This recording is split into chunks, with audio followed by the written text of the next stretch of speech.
Tu viens de lâcher un job où est-ce que tu avais 4 cloches, un lunch de cafétéria, qui est un environnement de travail qui était stable, clair, les lignes sont tracées. Tu te lances dans le vide pour aller vers quoi?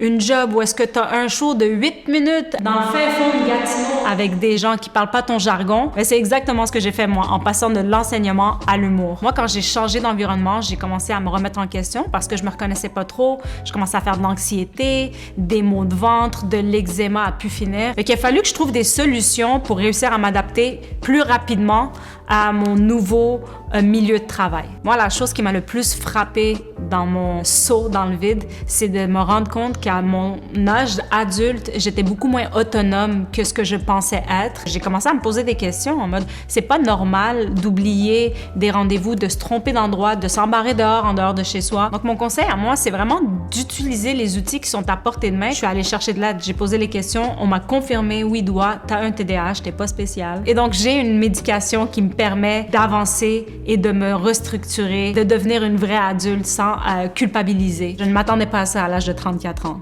33, 32, 22.